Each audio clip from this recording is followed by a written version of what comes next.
In 2277, a small community north of the DC ruins was the site of a superhuman showdown. Every day, the streets were host to battles between the mechanist and the antagonizer. I'm the Irresolute Cartographer, and this is the story of Canterbury Commons.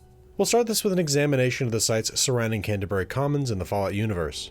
We'll then move on to the layout and composition of the town, and follow that with a known history of Canterbury Commons. We'll then cover the Lone Wanderer's interactions with the people of Canterbury Commons, including a path that is potentially canonical. We'll then close with some notes I have on the topic, including other potential paths through the superhuman gambit. With that said, let's get started. While Canterbury Commons is a community that came into being in the post-war world, it's housed within pre-war structures. These structures lie north of the DC ruins, an area in the real world that lies somewhere around White Oak or Fairland, Maryland. This is the closest I can get using the nearby anchoring points of Bethesda, Wheaton, and Olney, Maryland, represented in-game by the Bethesda Ruins, Wheaton Armory, and Old Olney, respectively. That said, let's look at the community and its surroundings. Canterbury Commons lies north of the downtown DC ruins, in the central eastern section of the version of the Capital Wasteland that we get to explore in Fallout 3.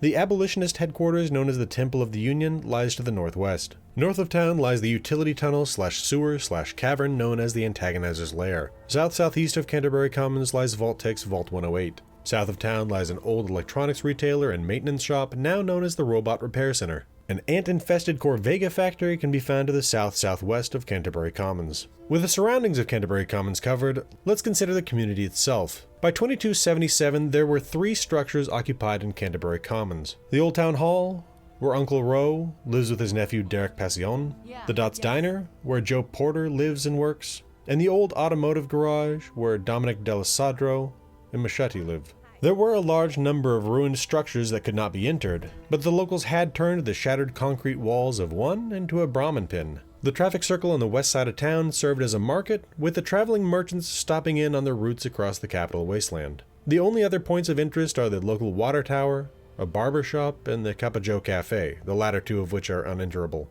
With that said, let's get into the story of Canterbury Commons in the Fallout universe. Much of the history of the area in which Canterbury Commons now lies has been lost to time, but we can assume that the people who lived here were likely middle class and likely worked in local offices and shops or at the nearby Corvega plant. That said, in the aftermath of the bombs, it's likely the case that this neighborhood was abandoned like most of the DC area. If there was any serious habitation of the area for much of the past 2 centuries is unknown, but it was vacant when the man who calls himself Uncle Ro and his sister Daisy moved in. Having grown up in the local trade caravans, Uncle Ro asked them to stop by the area, turning it into a hub for the traders along their circuit. It seems at some point, Daisy Ro gave birth to a son, Derek. Though Daisy and Derek's father are not present in Canterbury Commons, Derek still bears evidence of his father's one-time presence through his last name, Passion. Derek is a fairly lonely child, surrounded by serious adults and no children with which to play. Over time, more people moved to town, including Dominic D'Alessandro, a former mercenary who spends his retirement working security for the town alongside Machete. While Dominic is tough, but generally willing to make conversation, Machete is far less personable. Joe Porter moved into the local iteration of the Dots Diner chain, and picked up where the staff left off on the day of the bombs, serving food to the community and travelers. Scott Walensky, a mechanic and repair technician, also made the town his home, becoming friends with Uncle Ro and Dominic D'Alessandro. He also helped Dominic to keep the town's guns in working fashion. Up to some indeterminate point, likely between 2275 and 2277, Canterbury Commons was also home to the brother and sister Manny and Cheryl Koch, Emmett, Henry, Kea, and Miles the dog. Cheryl and her dog Miles had gone to the Citadel searching for medicine. When she didn't return, her brother Manny organized a search party looking for her that also included Emmett, Henry, and Kaya. When they reached the Citadel, they learned that though Cheryl had received the medicine she sought, her dog Miles hadn't made it. The Brotherhood had sent her to seek out Riley's Rangers deep in the DC ruins. Upon reaching L'Enfant Plaza, Henry died to a super mutant attack, forcing the team to bury the man before they moved on. Upon reaching the Ranger compound in Seward Square, the remaining members of the search team learned that Cheryl wasn't there and hadn't been. The Rangers noted that the super mutants had a tendency to snatch people, and suggested that the team search for her in the western ruins, across the river. Unfortunately, as they neared the Potomac, Emmett went down.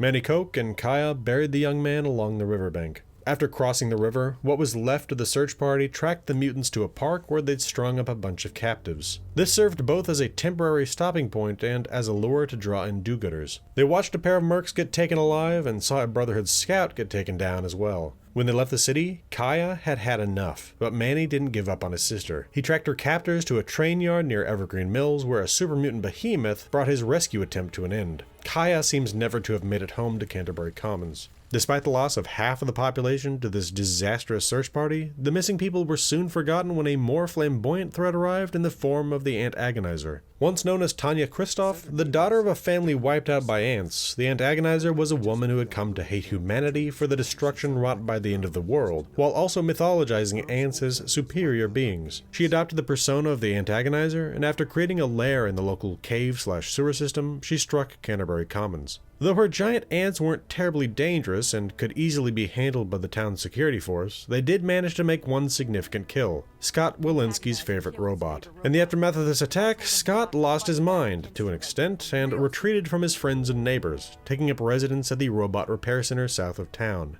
When he returned, it was in the persona of the Mechanist, a robot-commanding superhero bent on taking down the antagonizer and saving the town from her menace. This ended up causing more problems. While the attacks by the antagonizer had been quite flimsy, they were now being countered by the Mechanist's Mr. Gutsy and Sentrybot minions. Though the Mechanist won these battles, it made the fights much more dangerous, and they occurred practically daily. This was the state of things when the Lone Wanderer arrived in late 2277. After having escaped Vault 101 in August of that year, they had done some lone wandering across the capital wasteland, eventually winding up in Canterbury Commons. Though there are any number of reasons why they may have come, right, a simple wanderlust after having spent their first 18 years of life in a vault, they could have also been told of the town by one of the traveling merchants. Regardless of why they came, they happened to arrive right in the middle of one of the superhuman showdowns on Main Street. They watched as the pair screamed at each other, after which the Mechanist's bots made short work of the antagonizer's ants. With the battle over, the two ran off to their respective lairs to prepare for the next conflict. The Lone Wanderer was quickly greeted by Uncle Ro, who had an offer for them. Stop the constant fighting by whatever means necessary, and he would pay them 200 caps. They used their superior speech skill to talk Ro into doubling the offer, and he agreed.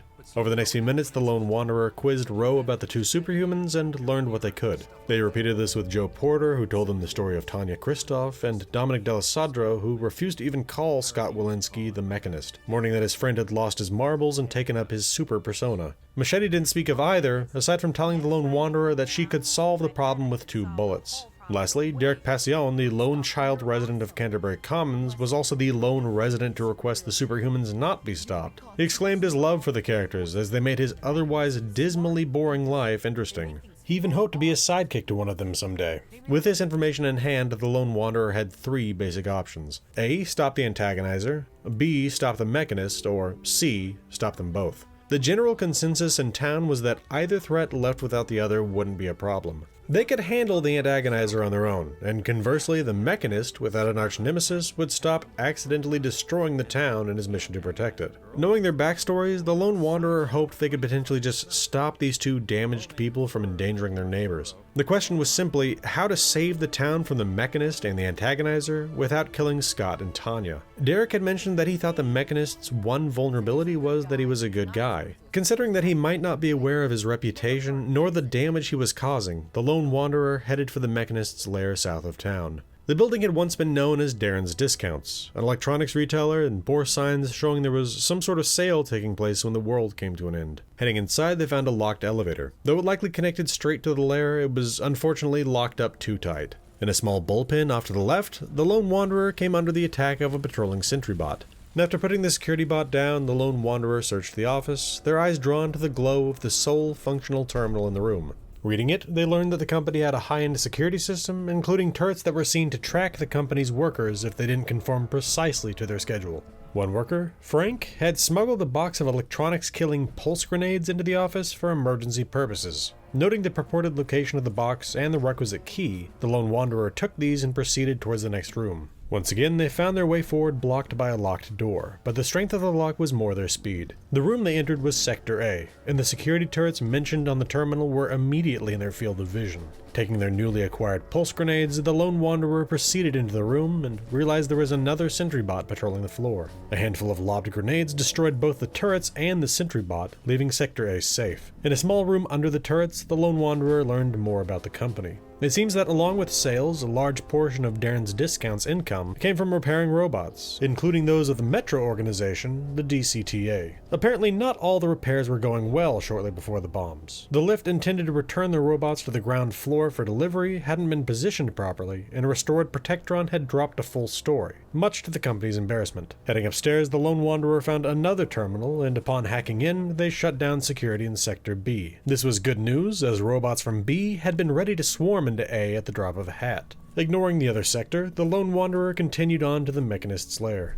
Overlooking Sector A, they found another small room, including a terminal and a small safe. The terminal, once opened, revealed an encrypted note that could not be read. However, the nearby safe, once unlocked, held an encryption key. This decrypted entry was, in fact, a command to activate a large-scale pulse that would have cleared Sector A of its hostile security system. They fired it off regardless of its redundancy. With the rest of the facility cleared, the Lone Wanderer headed into the next room. Though the office appeared to be a dead end, through some exploration, they discovered that the light on the coffee maker was a button. Pressing it, the wall opened, revealing a series of cogs, one of which was covered in numbers. Though they feared this was some sort of coded lock, it turned out that it was a simple push mechanism, and once the numbered gear was inserted, the rest began to spin. What had once appeared to be a blank stretch of wall revealed itself to be a multi-stage mechanical door that opened to reveal a space on the other side. Within, the Lone Wanderer found the Mechanist. The armor-clad man, speaking in a booming voice, immediately demanded the reason for their presence, specifically asking if they were an agent of his nemesis. As he threatened to arrest them, the Lone Wanderer explained that they were there to stop the fighting peacefully. The Mechanist attempted to explain to the Lone Wanderer that they were naive, and that force was the only answer to the threat of the antagonizer.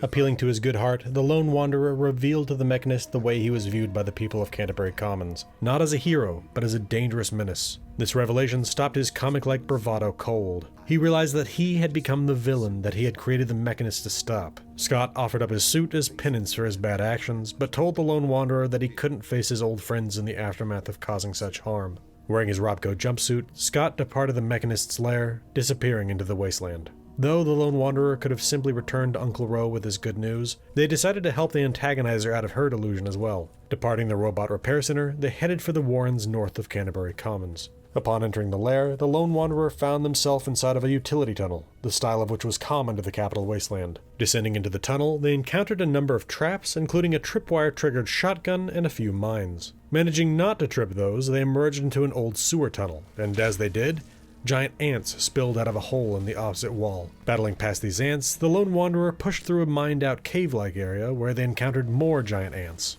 Once these were also cleared, they arrived in the throne room of the antagonizer. The woman sat on a nice chair atop a raised platform. As the Lone Wanderer ascended the ramp to her throne, the antagonizer noted that they carried the armor of her foe, and she gleefully demanded they hand it over. When they told her they were going to have to discuss her actions, she was indignant, but let them speak in recognition of their work to defeat the Mechanist. Appealing to the woman behind the mask, the Lone Wanderer told her that there was always a way for people to come back from their mistakes, and that they believed in her. She objected, calling humans cruel, hurtful beasts, but her resolve crumbled in the face of acceptance. She couldn't keep going as the antagonizer. Like the Mechanist, she also believed she couldn't go back to living among those she harmed. Tanya stripped off the antagonizer's costume and handed it off to the Lone Wanderer, asking them for the chance to make her life right. They accepted the costume, a fine addition to their collection. Tanya rose from the throne and departed the lair. With the superhumans no longer a threat to Canterbury Commons, the Lone Wanderer returned to Uncle Ro with the good news. In thanks for their efforts, he rewarded them with the 400 caps they'd agreed to, and 200 additionally for having taken care of both. The danger past, the Lone Wanderer considered what else the town had to offer. Speaking with the unburdened Uncle Ro, the Lone Wanderer asked about the wasteland caravans that came calling in Canterbury Commons. The four were Crazy Wolfgang, the junk dealer, Crow, the armor merchant, Doc Hoff, the food and medicine dealer, and Lucky Harith, the arms merchant. The Lone Wanderer asked if Uncle Ro had attempted to organize these disparate groups. He explained that they were quite independent people, and aside from not doing business with those who killed their fellows, they generally did not interact. The Lone Wanderer, using their bartering acumen, explained how working together and specialization could benefit all the groups. Ro agreed and decided he would act as their collective representative. To this end, he opened up an opportunity to invest in the caravans. The Lone Wanderer ended up investing twice in each caravan.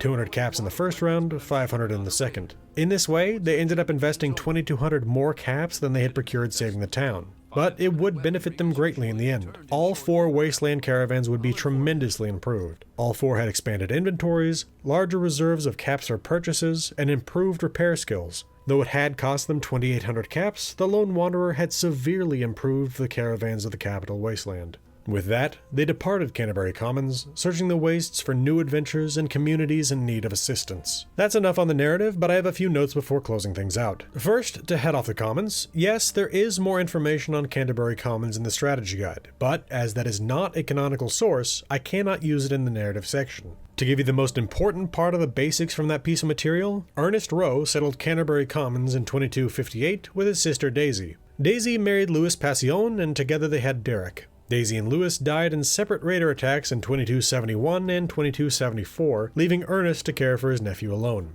Second, there are several ways to complete the Superhuman Gambit. The way I showed it being completed was the one with the least amount of death, but it is by no means the only way to complete the quest.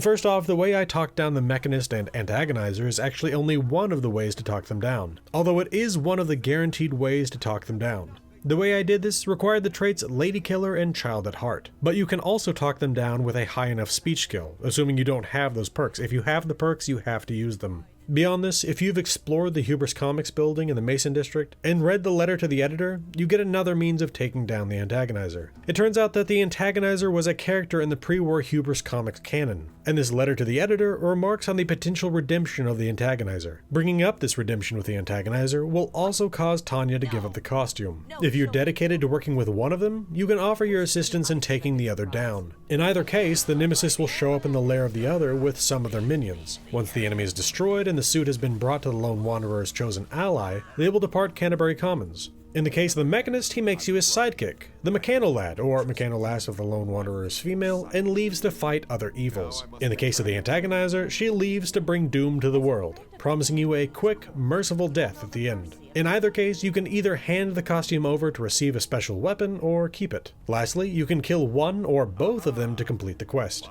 Note that if you intend to do this and want the least amount of effort involved, you can pretend to ally with one of them and kill both when the Nemesis attacks. Back to the rest of the notes. Third, the interior of Dominic and Machete's garage is a strange setup. There are only 2 bays for cars, but a bathroom that could serve 5 at a time, and a locker room with 18 lockers. The setup for the workers/customers is a bit overkill for the available work area.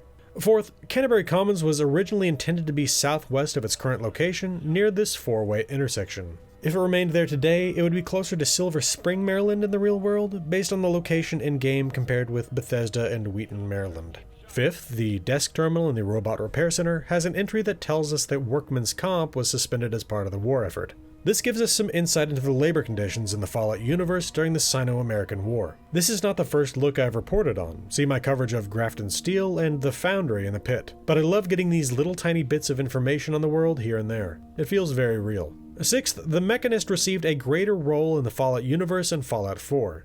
While the Antagonizer was part of the canon of Hubris Comics in Fallout 3, the Mechanist may well have been the creation of Scott Walensky. In Fallout 4, it's revealed that the Mechanist was an existing character, and a new version of the Mechanist appears in the Automatron DLC. Lastly, the Mechanist is not allied with most of the robots in the Robot Repair Center. If he attempts to leave by the path they covered in the narrative and the bots have not been neutralized, they attack and kill him. Alright, I think that's enough on the notes, let's close things out. Canterbury Commons is one of the smaller communities in the Capital Wasteland, and to be honest, it feels like something of a mixed bag. On one hand, the Superhuman Gambit quest is well developed with many possible ways to reach the conclusion, and is one of the more memorable side quests in the game. On the other hand, there's the loose ends regarding the search party for Cheryl Koch. First off, Cheryl and the search party looking for her would have been approximately 50% of the town's population, and yet there is literally no mention of them from the existing citizens. Beyond this, there is no housing for them either. I think that some of this detail was lost when the map of the Capital Wasteland was expanded late in development, and there simply wasn't time to tie all these loose ends. It was likely meant to highlight the issue of super mutant kidnapping rather than to be anything specific to Canterbury Commons. Regardless, the town is an interesting spot and definitely adds to the mosaic that is Fallout 3. Alright, I think that'll do it for this video. Follow me on X for lore video announcements at Gaming with Maps. My Discord is open to the public, there's a link in the channel's banner. I stream every Friday evening on YouTube, come check it out if you're interested. If you appreciate what I do here and you want to support the channel financially, you can become a member on YouTube or a patron with Patreon. I want to thank my channel members and patrons Mesothelioma, 76 of Texas, Dark Malcontent, Real76, Dr. Orion, Samsung Smart Fridge, Night Spearhead, Electric Head, Hero Cunning, Laced Cake, Oz Born and Bred 73, NB Mole Miner, Clay, Prince Julius, and Doc Vanguard Voyager for their support. I also want to specifically thank Dark Malcontent for helping with this video script. This has been the Irresolute Cartographer. Thanks for watching. I'll see you again next time.